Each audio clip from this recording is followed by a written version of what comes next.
Jean Dupont still walked the streets of Marseille, as if carrying a ghost on his shoulders. 4 years had passed since the day he was told Aylin had drowned, swept under during her visit to her family's coastal village in Turkey. Yet every morning he woke reaching for the side of the bed where her warmth once lingered. His apartment remained untouched, her shawl folded neatly on the chair, the faint scent of jasmine perfume clinging to the fabric. He couldn't bring himself to throw anything away. At the harbour, he often stood staring at the dark water, whispering questions into the waves. Aylin had hated swimming. She never stepped into the sea without fear, clutching her chest. How could she have drowned so easily? The explanations sent from her relatives were fragmented, rehearsed, and left him hollow. Mark tried to shake him out of it. One evening, over a glass of wine, his brother leaned across the table. "You're 39, Jean. You can't keep living like this," Mark urged. "She's gone. You must let go." Jean's hands trembled around the stem of the glass. "Gone?" His voice cracked. "You saw how sudden it was. No body, no farewell. Just silence. How do I bury silence?" The air between them thickened. Mark sighed, glancing away as if unwilling to press further. Jean's grief was no longer grief alone. It was suspicion unspoken but heavy enough to fracture every conversation. At night, Jean's dreams replayed her last morning with him. Aylin's hair was wet from the shower, curling at the ends, her smile fragile. She kissed his cheek before boarding the plane, whispering in Turkish words he couldn't understand. He had smiled anyway, promising to see her soon. That was the last trace of her voice he ever heard. Now Marseille seemed built from absences. Every street carried echoes of her laughter, every shop corner the ghost of her footsteps. He walked along Rue Paradis, where she once bought spices, his chest tightening at the memory of her bargaining with the shopkeeper in halting French. Sometimes he almost believed he could hear her voice again, sharp and melodic, rising above the crowd. Mark insisted he try dating, meeting new people, but the thought felt like betrayal. Jean avoided blind dates, ignored co-workers' suggestions, and turned down invitations. His life narrowed to two constants: work at the shipping office and the endless pilgrimage through memories of Aylin. One Sunday morning he entered the small neighborhood church. The candles flickered in front of him, smoke curling like restless spirits. He knelt, hands clasped, but the words refused to come. Faith had withered alongside certainty. He stared at the crucifix, searching for a sign, but found only silence pressing against his chest. Outside, the bells tolled. Dean walked back slowly, past the open-air markets and stone alleys. His heart beat with the same question he never stopped asking. Had she truly left this world, or had something darker taken her away? The answer waited, just beyond his sight. The question clawed at Jean until it became his only companion. Had she truly vanished, or was he clinging to illusions? Days blurred into weeks, until, on an ordinary Tuesday, the city shifted. He was walking through the crowded Turkish market on Rue Longue de Capucin, the air thick with roasted chestnuts and the metallic clang of merchants' voices. He moved aimlessly, searching for spices Aylin once loved, when he froze. A woman ahead bent to pick up a dropped bag of oranges. The tilt of her head, the sweep of black hair over one shoulder, it was her. Jean's chest seized. His eyes locked on the scar above her right brow, faint but unmistakable, the mark she carried since childhood. The world narrowed. The market noise dulled into a low hum. He whispered her name before he could stop himself. "Aylin." The woman's head jerked up. For a fleeting second, their eyes met, dark, liquid, familiar. Shock flickered across her face. Then, as if burned, she turned and pushed into the crowd. The oranges rolled away, forgotten. Jean stumbled forward, heart pounding. "Aylin, wait!" His voice cracked above the shouts of vendors, but bodies pressed between them, arms lifted bags, children darted underfoot. By the time he reached the corner, she was gone. He stood trembling, breath tearing through him, staring down the empty street. His rational mind screamed it couldn't be her. She was dead, buried in stories of waves and sorrow. Yet his body knew otherwise. Every nerve insisted she lived. That night, Mark found him pacing the apartment, sweat beading his forehead. "I saw her," Jean muttered. Mark frowned. "Who?" "Aylin. At the market. I swear it was her." Mark's face hardened, eyes narrowing. "Jean, stop. You're driving yourself mad. You saw someone who looked like her. That's all." Jean's fists clenched. "Don't patronize me. You didn't see her eyes." Mark leaned back, shaking his head with weary finality. "You've drowned yourself in grief so long you can't tell reality from memory." But Jean knew. The scar, the gaze, the startled expression, it wasn't chance. He spent the following days haunting the market, watching every woman with black hair, every flicker of movement, hoping she would reappear. The merchants began to notice, whispering behind their counters. Still, he returned, fueled by obsession. At night, his dreams shifted. No longer were they replaying her last kiss or boarding plane scenes. Now she stood in shadows, turning away from him, always just out of reach. Each time he called, she slipped farther into the darkness. One evening, as he walked home beneath the gas lamps of Marseille, Jean's conviction solidified. She had not drowned. Someone had lied. And if she was alive, there was only one person in his life who could know more than he claimed. His brother. The thought lodged like glass in his chest. Jean clenched his jaw, whispering to the empty street, "Mark, what have you done?" The silence answered, heavy and damning. Jean's suspicion gnawed at him until sleep became impossible. The thought replayed endlessly. If Aylin lived, Mark knew. His brother had always been too quick with dismissals, too firm in urging him to let go. Now Jean wondered if Mark's concern had been nothing more than a mask. He began watching Mark the way a detective studies a suspect. At the shipping office, Mark lingered on unexplained calls, his voice low, his smile faint. At night, Jean noticed his brother returning later than usual, car headlights cutting across the street long after midnight. When Jean asked, Mark shrugged with careless ease. "Business dinners. Do you know how it is?" But Jean knew Mark. Business had never been his priority. Pleasure was. One Thursday evening, Jean followed him. Mark's car wound through the narrow back streets of Marseille until it stopped near an old warehouse converted into apartments. Jean parked a distance away, pulse hammering. He waited, every muscle rigid, until the passenger door opened. A woman stepped out. Her hair was longer now, her figure hidden under a dark coat. But Jean's eyes burned with recognition. "Aylin." She lifted her face toward Mark, a smile ghosting across her lips. Mark reached to touch her arm gently, almost protectively, before they disappeared inside. Jean's breath caught, fury searing through his veins. Betrayal tasted metallic in his mouth. He wanted to storm forward, to drag her out and demand answers. But something pinned him to the shadows. Fear, disbelief, maybe cowardice. He stayed frozen until the lights in the window went out. The next morning, Jean confronted Mark in the kitchen of their childhood home, where they still gathered on weekends out of habit. Mark poured coffee, calm as ever.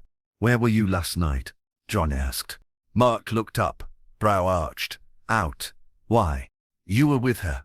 The silence stretched. Mark's hand hovered above the cup before lowering slowly. His jaw tightened. "Jean, you're unraveling."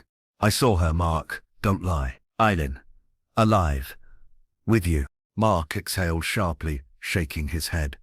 "You've built fantasies out of grief. You see ghosts in strangers and twist them into the woman you lost." Jean slammed his hand against the table. "Don't call her a ghost when she breathes beside you." Mark's eyes darkened, a storm flickering beneath them. He leaned closer, voice low. "You need help, brother. If you keep down this path, you'll destroy yourself." The words cut deep, but Jean caught something else. Not denial, not outrage, but caution.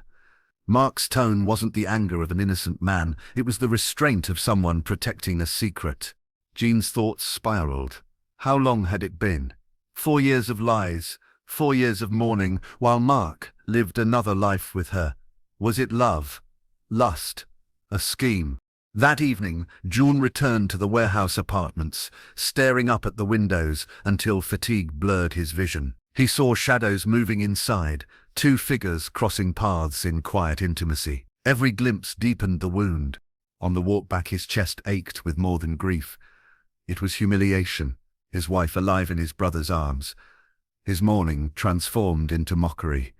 And yet beneath the rage, another question pulsed. Why? Why had Aylin staged her death? Why had Mark chosen silence? Jean's reflection stared back from a shop window, hollow-eyed and furious. He pressed a hand against the glass, whispering, "You lied to me both." The market bells rang faintly in the distance, echoing like judgment.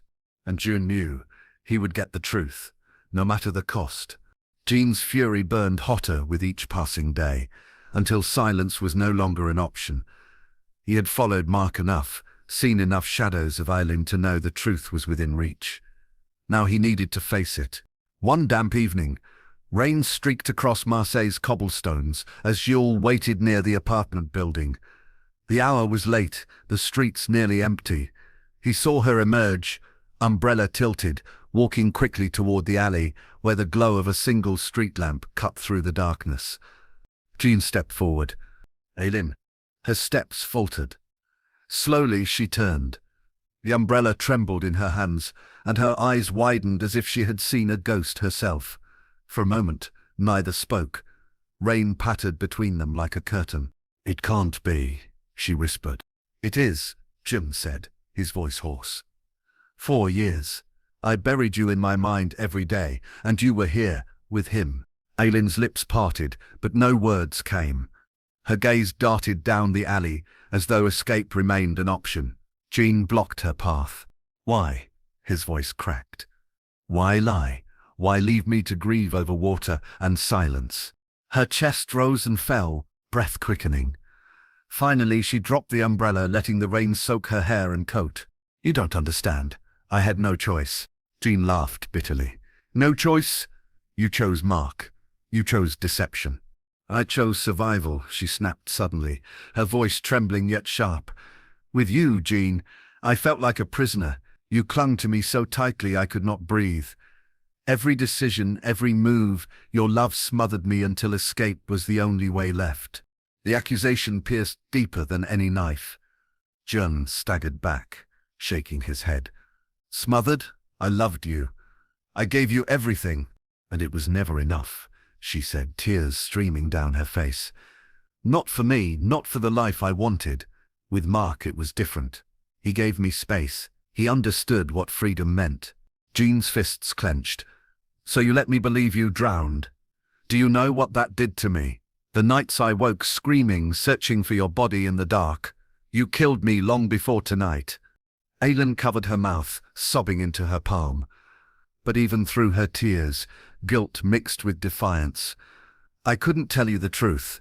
You would never have let me go. Not alive." Jean's mind raced. Her words twisted reality, recasting him as captor, not victim. Could it be true?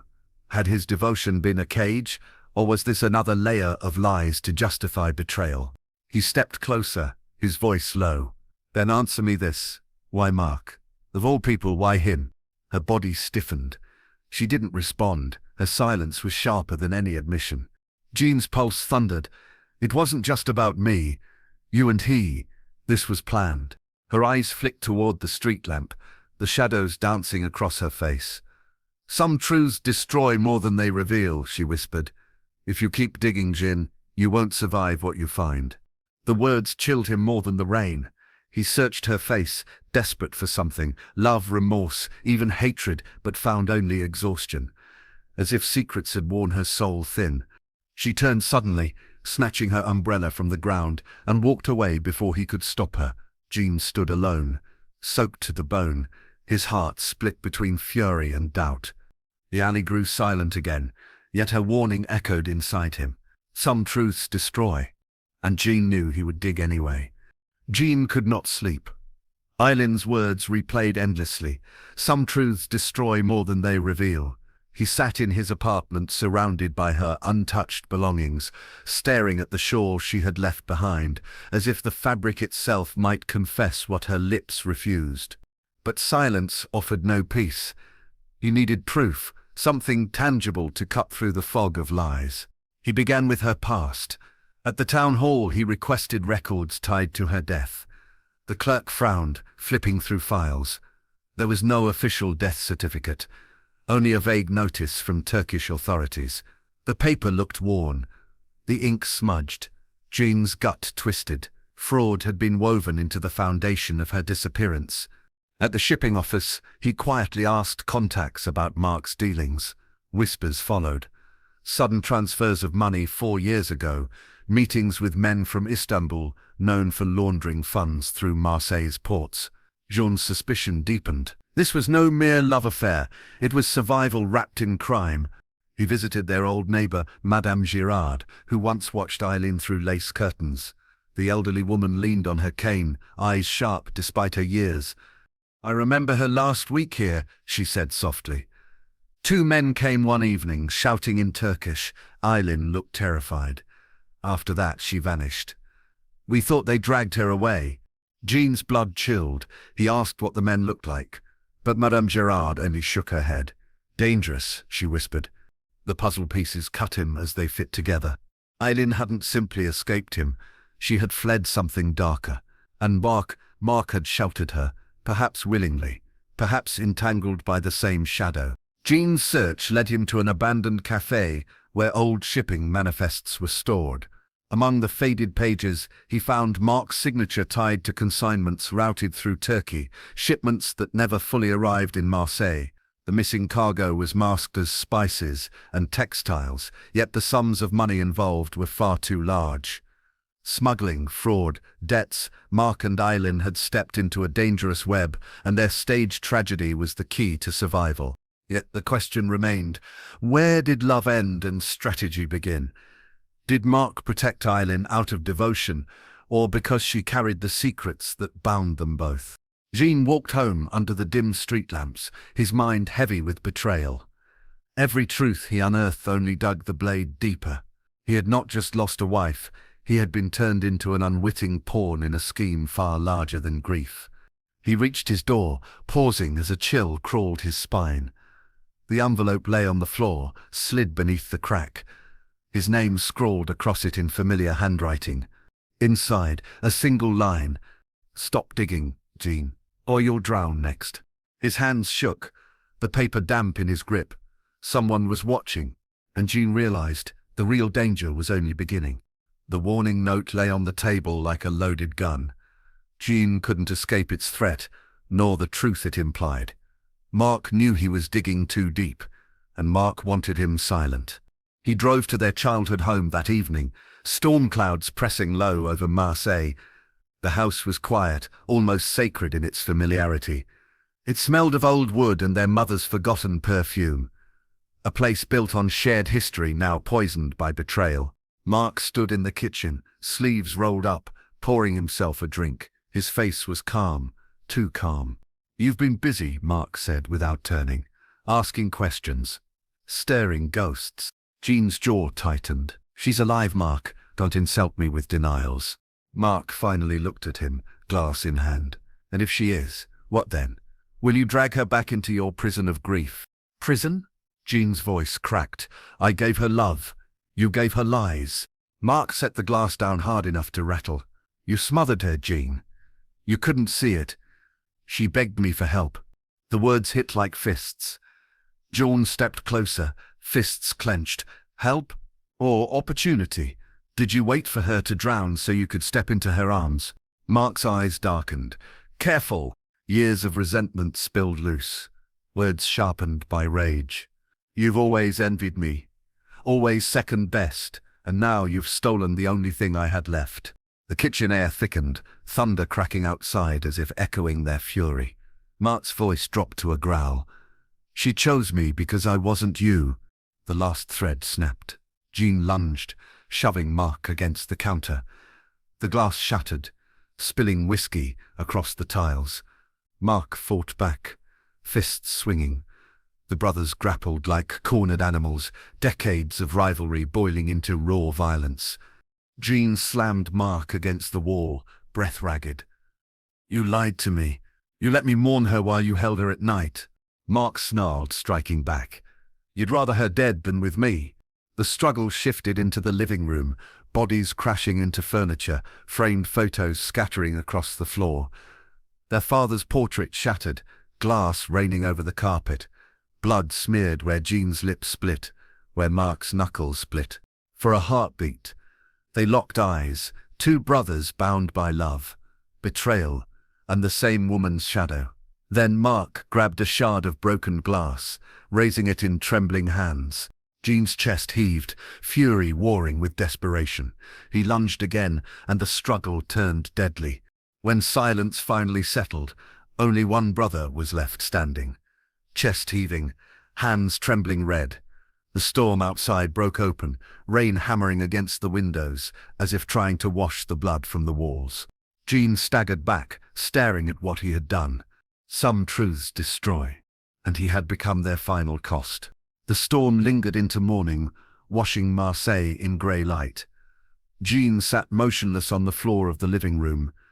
His brother's lifeless body sprawled a few feet away. The blood had dried into a dark stain that no amount of rain could cleanse. His hands shook, not from the fight, but from the unbearable silence that followed. Police sirens arrived, like an approaching verdict. Neighbors had heard the shouts, the crash of glass. June did not resist when the officers burst inside. He simply whispered, "She's alive," as they dragged him away in handcuffs. In the sterile interrogation room, the questions never stopped. Where was Aylin? Why had Mark hidden her? What truth had driven two brothers to destruction? Jean's answers came fractured, half belief, half accusation. The officers exchanged glances, unsure whether they faced a grieving widower or a man consumed by madness. Days later, a recording surfaced. It was Aylin's voice, captured on Mark's phone. "I can't face him, Mark. If he knows I'm alive, he'll never let me go. Promise me you'll protect me, even if it costs everything." Her words became the final nail in Jean's coffin. They painted him not as victim, but as danger. At trial, Jean's testimony was dismissed as obsession. The jury saw only a jealous husband who killed his brother in a fit of rage. No evidence of Aylin's survival was ever produced. Officially, she remained dead. In prison, Jean replayed her warning, "Some truths destroy more than they reveal." She had been right. The truth had taken his wife, his brother, his freedom. Yet in the quiet of his cell, he still swore he had seen her eyes in the market. And he knew she was out there.